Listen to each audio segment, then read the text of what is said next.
And now, from the CFTK-TV studios, this is Open Connection with your host, Robert Pictou.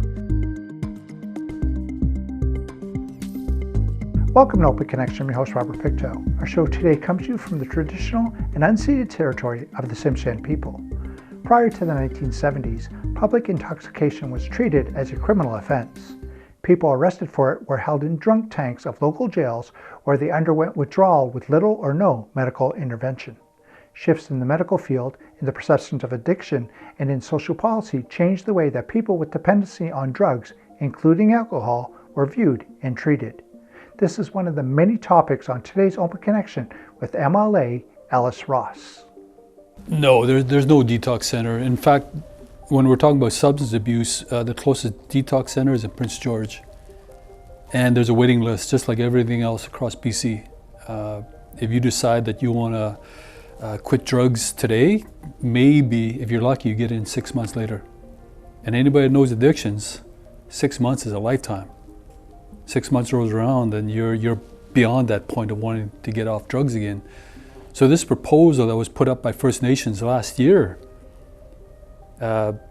these First Nation leaders wanted to build a detox center, turnkey, which could be up and running within 3 months, and they got rejected. Not once, but twice. But when you looked at this government, the BC government had a surplus. And in the throne speech and a budget speech, they talked about addictions and working with First Nations. So it just boggles the mind in terms of why did you reject this detox center proposal. And the detox center that they proposed was for non-First Nations and First Nations alike. So not just talking about the streets of Terrace, but talking about all the surrounding communities that need a facility to treat drug addiction. And now more than ever, we need it, because everybody knows that this drug issue across BC is out of control. Haisla's got a rehabilitation center mainly set up for alcohol abuse. And most of the local people don't like to use it because they don't like to be seen going into that facility. They want to go elsewhere. They want to go to Pound Lake. They want to go someplace else. But that is not really set up for crystal meth, fentanyl, some of the worst drugs that are actually destroying our society and our people. They don't want it. So we do need something. And what I like about this proposal, it's not within the city environment. It's out in the woods beside the river. And that's a great place to go. It's not about NIMBYism in this case. It's just that anybody that knows addictions knows that you got to get yourself out of the environment. And once you get treated, you've got to create an environment that is different from your old environment. You can't go back to your old ways once you get out of treatment. It doesn't work. So there's so many good things about this proposal, but it's just, there's absolutely no rhyme or reason why the BC government rejected this proposal. We need this badly in this area, for the region, for the people. When we first heard about the detox center, we were actually quite intrigued with it and excited about it. And Michael Lee, the shadow minister for Indigenous Affairs for our party, actually picked up the cause. And he started debating about this in the House. He actually wrote not one, but 2 letters actually advocating for this proposal to be built in Terrace and wondering why the government is not actually entertaining this detox proposal. So we have great allies and people that understand the need for this in the Northwest. So we got a lot of assistance in that regard. Well, number one, Terrace has got all the services already for the people living on our streets and the people that are disadvantaged. You got food for the homeless people, for example. You got clothing, you got shelter. But just like a lot of places around BC, you're not fixing the foundational problem, which is addictions. So if you can help these people that are addicted to these awful drugs, these horrible drugs, you can actually help address what's happening in your community, not just in Terrace, but in our First Nation communities. So the benefit is actually making society stronger and actually helping these people put their lives back together. So I'm not really looking at any type of economic benefit in this regard. I'm thinking about the human factor. Well, the First Nations Health Authority, and along with the First Nation leaders who wrote this proposal for a detox facility, have that written into their proposal. There's a lot of First Nations people across BC and Canada that understand addictions and actually chose that as a career, as a calling.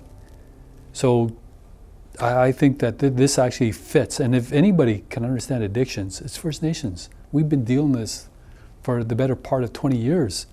It was one of the first things that I had to address when I became a counselor for Housing Nation Council back in 2003. Mind you, it wasn't drugs, it was alcohol. So a lot of this stuff is figured out already. It's plainly written out in their proposal. They've already answered this question. And I just don't understand why the BC government will not acknowledge this proposal, because it answers every single question, including capacity. Open Connection will be right back after these messages.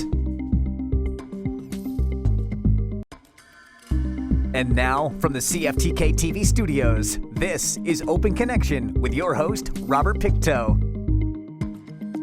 Thank you for staying with us. In 2022, Northern First Nations Alliance completed a feasibility study for a planned detox, health, and wellness center in northern BC. The proposed facility at Terrace will be open to all clientele seeking detox services and will include Indigenous cultural components such as traditional medicine and healing practices distinctive to the Northwest First Nations. Let us return to the conversation with MLA Ross. Well, the proposal for the detox facility is actually talking about buying an existing property with the existing structures on it already. So what they've been saying is that we buy the property, we can get it up and running within 3 months. Compare us to government. Government, when they propose to do something, you're lucky you get it within 5 to 10 years. And look how long it took us to get a hospital approved, and it's still not built. So I think that if we could get this done, which I doubt this fall session, because we're not talking about budgetary issues in the fall session. If we can actually get this done to be within the budget of 2024 in February, and we get that money out the door to these First Nation leaders, then we can get this up and running within 3 months, because that's what the proposal says. Because the land that they were proposing, it was similar in terms of an existing structure on land that the Karisakani wanted to convert to an addiction center. But they were refused because it was agricultural land. But the land that it was on wasn't suitable for farming. So everybody knew that. And so this is government bureaucracy and government policy. It just doesn't make any sense.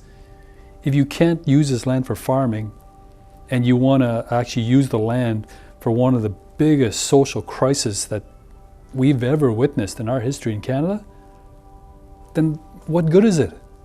You're not making any sense. So the Karisakani fought and successfully overturned that decision, and they got an exemption. So now the Karisakani are actually going to the second steps of actually building their own addiction society, but that's too far away for us. Karisakani is outside of Prince George. So anybody who wants treatment here in that facility, you're gonna have to travel a good 7-8 hours by car, truck, and that just doesn't work. And I guarantee you, they're gonna have a wait list. There's a lot of people suffering from addictions in BC, including the Northwest. I actually brought this issue to the legislature, but I felt that Michael Lee had more experience in terms of what he's addressing in terms of Aboriginal issues all across BC. And so Michael Lee picked it up. I'm actually advocating for this locally within Skeena as part of my writing. But I do believe Michael Lee is actually incorporating this into a broader strategy across BC. Michael Lee has been meeting with chief and councils all across BC, and he understands the issues that the communities are facing. He's also understanding the issues that First Nations are having living off reserve, and he's going to start exploring that next. And that's what we've been working on over the summer together. And when we're talking about that, we're also talking about housing, for example.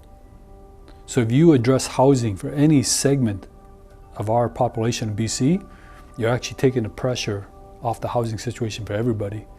So that's another issue. So I don't expect an answer here soon, but we're going to sit this October 5th for a couple months in Victoria, and I'll be surprised if we don't get a response during this session this fall. It's a great letter. It's a straight to the point. I mean, everybody's been talking about addictions, especially the government.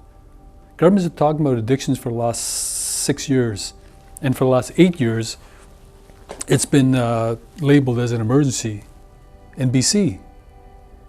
And when you look at the throne speech and you look at the budget speech for the last 4 or 5 years, this BC government has talked about addictions, they've talked about reconciliation, they've talked about working with partnerships with First Nations to address some of the issues.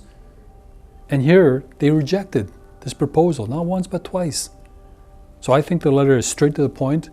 We need this facility, we need it now, and we need the government to actually take action. And in terms of this, all it means is consider this not only in your budgets discussions, but also in your surplus. Because last year, the government shoveled money out the door with very little rationale or substance behind it. I mean, we're talking about billions of dollars of surplus money. And Skeena was not considered in terms of addictions. And it just begs the question, why? We're a hub. The Northwest here, like a lot of the services that we deliver here in Terrace, for example, cover off Smithers, cover off places like Taltan, cover off places like Haida-Gwaii, Kitimat. So it doesn't make any sense on why Terrace doesn't have a detox facility. Open Connection will be right back after these messages. And now, from the CFTK-TV studios, this is Open Connection with your host, Robert Pictou. Welcome back to Open Connection. The Truth and Reconciliation Commission released its final report in 2015, detailing 94 calls to action. CRAs are actionable policy recommendations meant to aid in the healing process in 2 ways: acknowledging the full horrifying history of the residential school system and creating systems to prevent these abuses from ever happening again in the future.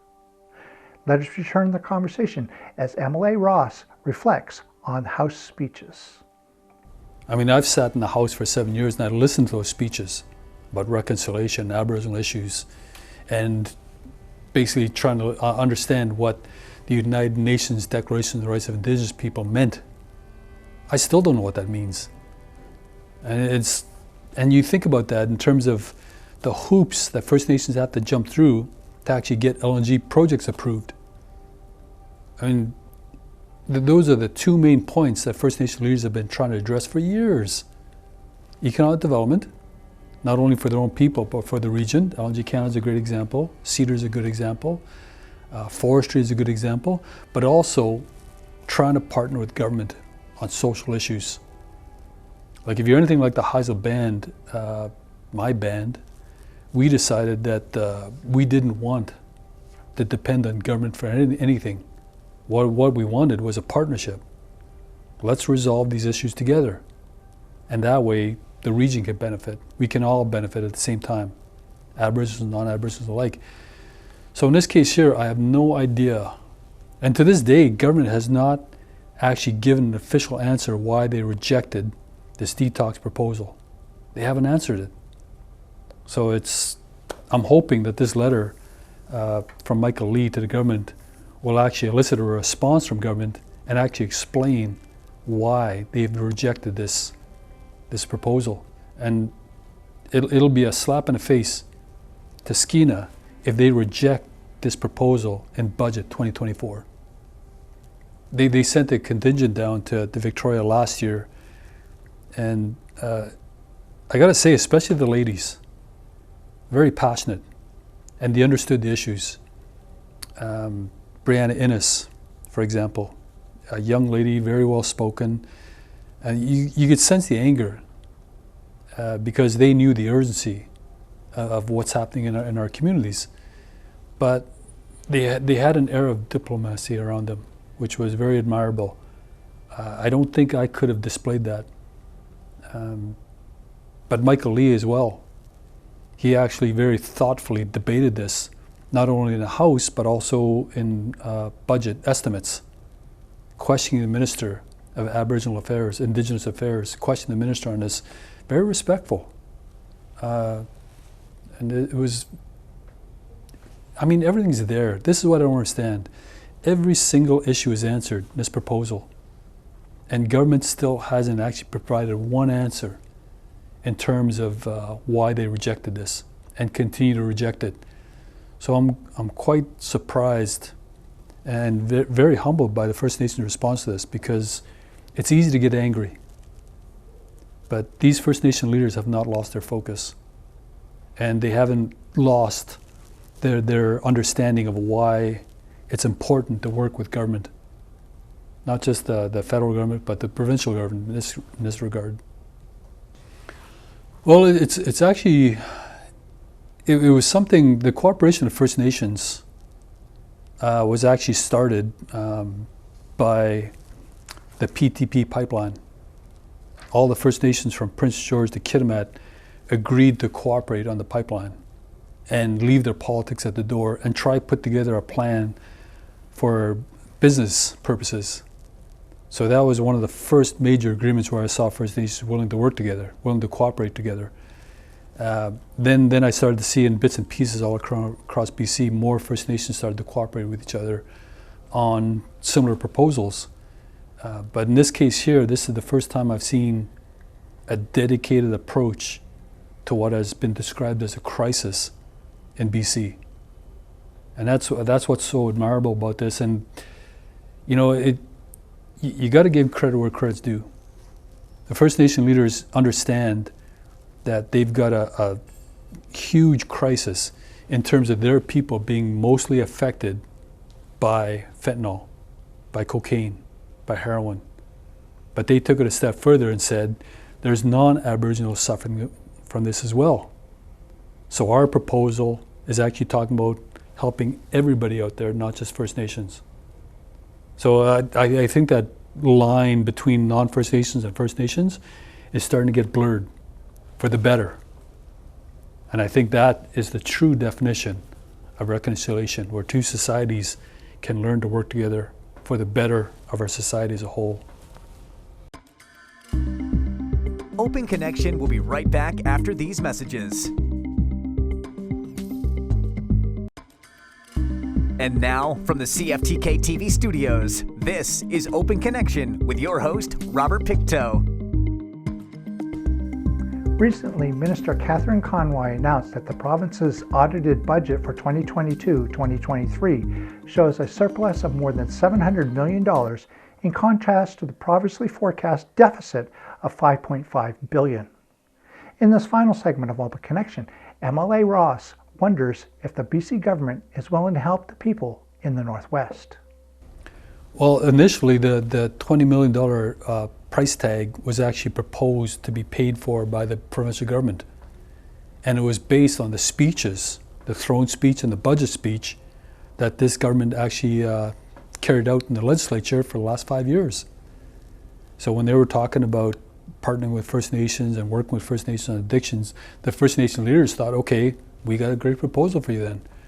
Now you got to think about this, $20 million in the grand scheme of what government's been spending money on, it's not a lot of money. In the last fiscal period, they had a surplus. $20 million is not a lot of money.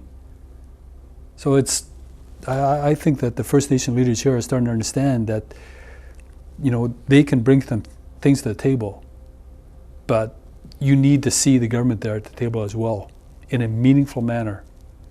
And I think this is the biggest frustration of First Nation leaders saying, we followed your rules, we submitted a proposal, we got it in for budget time, and you rejected us.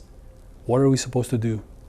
And the idea that after all these speeches about reconciliation, the BC government actually told these First Nation leaders to go to the First Nations Health Authority for the money instead. Well, the First Nations Health Authority's got no money. They've got a backlog of projects of 20 years. They've got nothing. All their money from the First Nations Health Authority is actually from the federal government. And anybody that knows First Nations funding agreements, you get a certain amount of money, it's dictated how you spend it, and you don't get any more. So the First Nations Health Authority couldn't do anything about it.